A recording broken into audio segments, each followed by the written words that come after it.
Outsiders, bem-vindo à nossa primeira agenda econômica. Todo domingo a gente vai colocar no ar toda a agenda econômica e uma pincelada do que a gente acredita que pode ser relevante, importante e pode trazer volatilidade e principalmente bastante informação para você dentro do mercado financeiro, para a gente estar começando a estudar, se posicionar e entender realmente o que pode acontecer e o que está por vir dentro do mercado durante a semana e para você ter uma ideia sobre realmente como se comportar dentro dele. Então, já sabemos exatamente o que vai ser a nossa agenda econômica, que vai acontecer todo domingo. Vamos debulhar o mercado.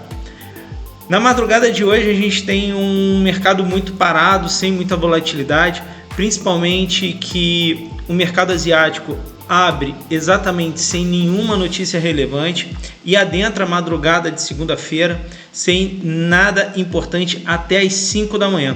Às 5 da manhã a gente já vem com dados muito importantes para a gente começar a entender como vai reagir o mercado chinês, sabendo que ele é o pulmão industrial do mundo. Então a gente já vem com novos empréstimos às 5 horas da manhã sendo divulgado e tem uma tendência de queda desse valor de novos empréstimos chineses. Isso daí pode trazer um conceito de desindustrialização que já é causada e principalmente de desaquecimento industrial da China.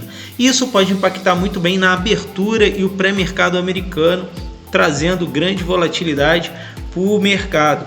Depois disso a gente vem segunda-feira dentro sem nenhuma grande surpresa. Às 8h25, tradicional toda segunda-feira, boletim Focus brasileiro. Depois, lá para meio-dia, a gente tem um pouco de expectativa de inflação do consumidor. É um dado não muito relevante, mas tem que ser observado porque é um termômetrozinho do que pode estar acreditando dentro do mercado e dentro da economia norte-americana. Na parte da noite, a gente vem com vendas de varejo da Nova Zelândia, trazendo um reflexo real do que está acontecendo dentro da Oceania, dentro desse lado desse continente, e a gente sabe que o que acontece lá reflete e é vindo da Ásia. Então nos traz um termômetro principalmente do Japão, China, Índia, entre os seus participantes ali, tigres asiáticos, do que realmente pode acontecer. E às 10h30 da noite a gente vem com confiança empresarial australiana, que ajuda a compreender como está o desenvolvimento do mercado australiano e empresarial. Isso daí é logo na nossa segunda-feira, então a gente já observa que segunda-feira a gente tem um mercado calmo, parado, bem tranquilo, mas na terça-feira já promete às 3 horas da manhã, já vindo logo com mudanças de emprego e taxas de desemprego no mercado inglês, prometendo alta volatilidade dentro do mercado inglês e principalmente dentro da zona do euro, que também às 3 da manhã vem com WPI, CPI, IPC da Alemanha e Espanha, ajudando a reforçar os índices do mercado da zona do euro. Às 6 horas da manhã vem sentimento econômico da zona do euro e logo depois disso a gente vem com eu diria que é uma avalanche de informações, porque a gente vem às 8 horas da manhã com PIB da Inglaterra, a gente vem com produção industrial IPC da Índia, lembrando que a Índia está tomando um papel muito importante na parte industrial, principalmente de desenvolvimento tecnológico industrial. Então tem que começar a ser olhado, tem que começar a ser visto, não somente a China, mas agora também a Índia. E às 9 horas da manhã a gente vem com IPC brasileiro, anual e mensal, trazendo um grande parâmetro de inflação ou não para dentro do mercado interno. A gente acredita que esse índice pode vir mais alto do que o último mês, tendo um aumento de quase 1%. A grande expectativa é que ele possa ter vindo um aumento de 0,8%, e esse aumento ele já vem sendo causado sim pelos aumentos dos combustíveis, pelos reajustes do combustível, e a gente sabe que a cadeia de produção brasileira é toda diversificada, a sua logística em cima do petróleo. Então, grande impacto na inflação já era previsto há 1 mês e meio atrás, quando veio os ajustes do combustíveis, e agora a gente vai sentir na pele com um dado confirmando. E depois disso a gente tem Redbook norte-americano às 9h55 da manhã. Depois a gente vem com leilões e estoque de petróleo fechando o calendário às 5h30 da tarde. À noite a gente tem Coreia metendo aí os seus índices de preço para fora, trazendo taxa de desemprego, e o Japão divulgando prévias de PPI para a gente começar a entender realmente como está a inflação dentro do mercado asiático. Na quarta-feira a gente vem com mais uma derramada de informação, principalmente da Libra. Eu acho que essa semana, se eu pudesse marcar para vocês, eu diria que é a semana da Libra e da Inglaterra. E a gente vem com PIB inglês nessa quarta-feira, às 3 horas da manhã, com bastante informação e compreensão que a gente já entende que vai trazer volatilidade para o mercado e principalmente para a zona do euro ali dentro do mesmo bloco, apesar que a Inglaterra está fora da zona do euro, mas o comércio é integrado e isso tem que ser compreendido. Então a gente começa a ver isso e já vem logo às 5 da manhã com o relatório mensal norte-americano, Hong Kong trazendo produção industrial, PPI juntos, que isso daí vai nos ajudar a entender um pouco mais sobre o mercado chinês.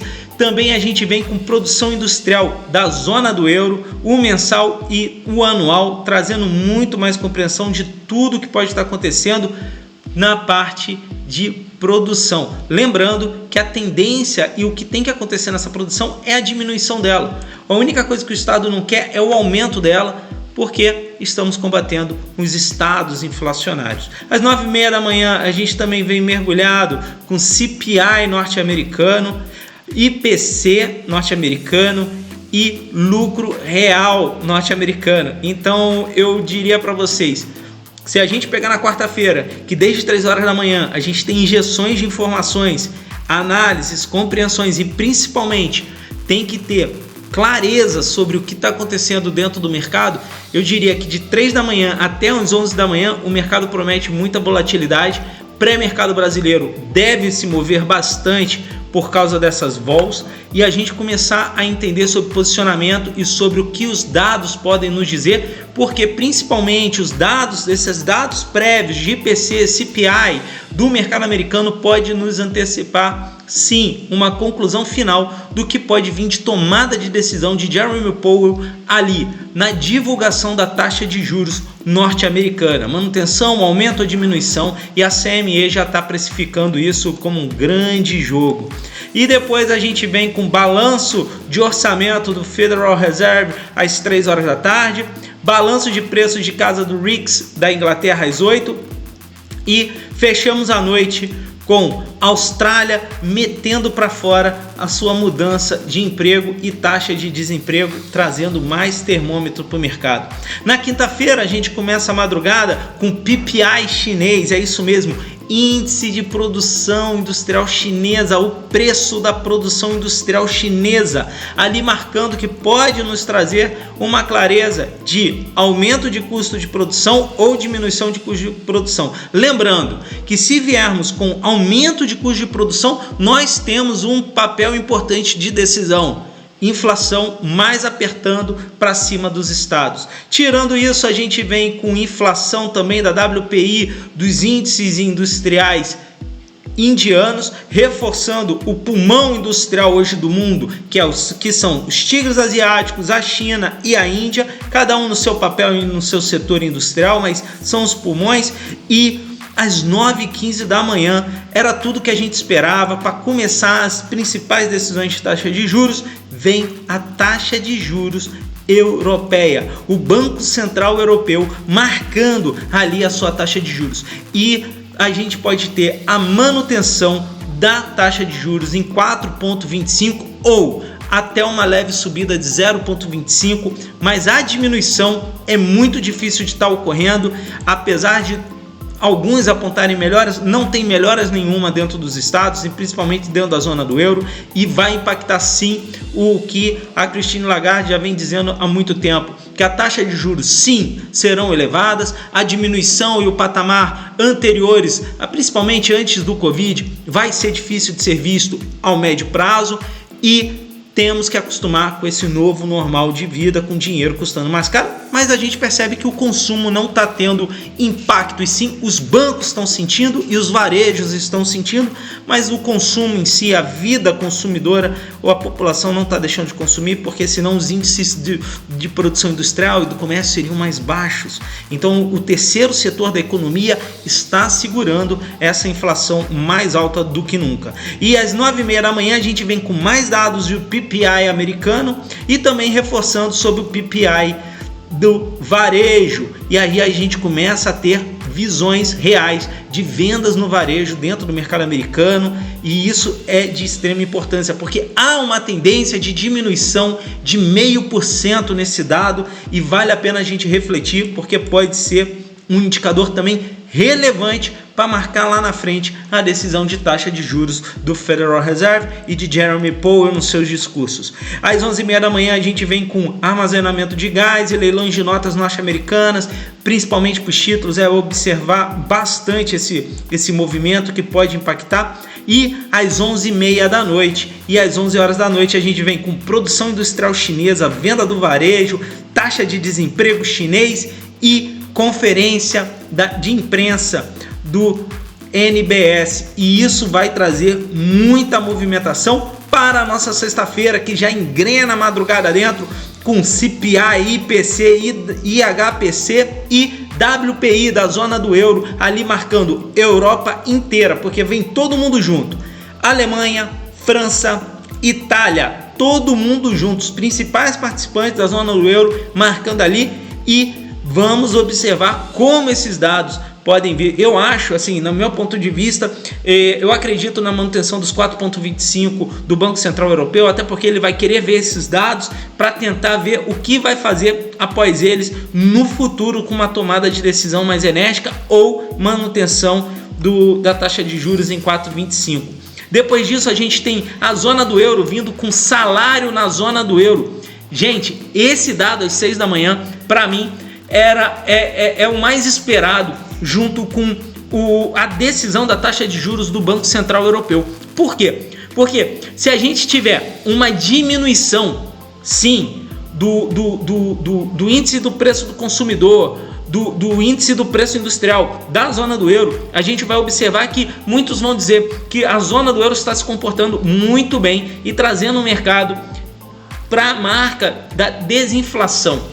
Mas a gente pode observar que, se a média dos salários da zona do euro manter elevadas ou manter igual como está, a gente tem um mercado com menos emprego, com menos aquecimento, mas um mercado menor, mas com alto poder de consumo, continuando a consumir dentro do Estado. E isso eu acho que é o de mais importância nesse momento, para a gente estar de olho, para até no futuro ter como tomadas de decisões dentro da zona do euro. Então a gente fecha às 11 horas da manhã com expectativa de consumidor de Michigan, que para mim também vai trazer bastante ponto alto, taxa de utilização de capacidade do mês de agosto e produção industrial norte-americana. Lembrando que às 9h30 da manhã a gente vem também com compras de títulos e recompras de títulos e vendas de manufatura do mercado canadense, prometendo aí uma pequena agitação nesses 30 minutos aí, mas eu acho que não acredito que isso daí vá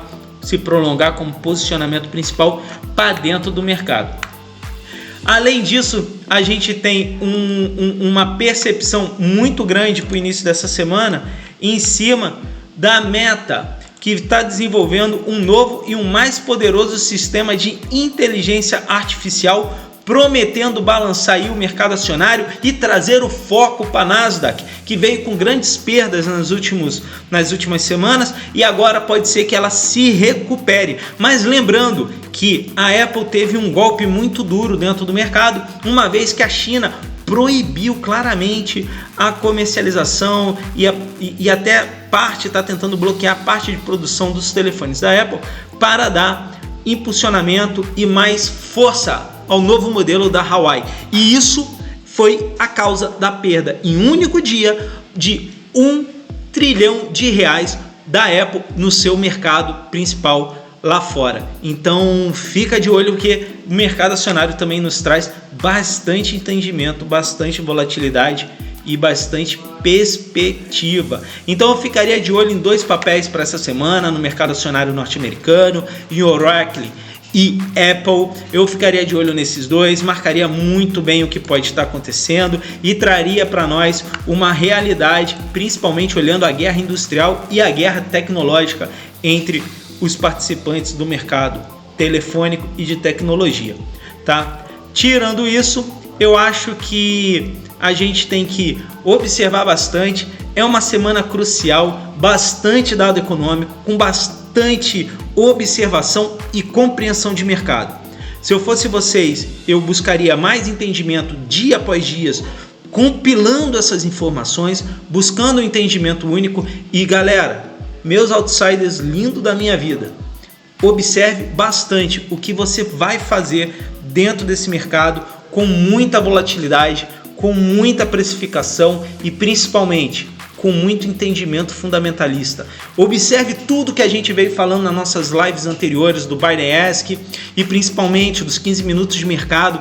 Amanhã nós temos esse encontro lá no nosso Instagram às 8h30 da manhã. Mas fica de olho, galera, fica de olho, vai na marcação e vai buscar lá tudo que a gente veio falando, que vai compilar bastante utilidade para essa semana, para você estar se posicionando. Eu sou o Rodrigo BF, bem-vindo a nossa agenda econômica para esse mercado, para o dia de hoje e para essa semana.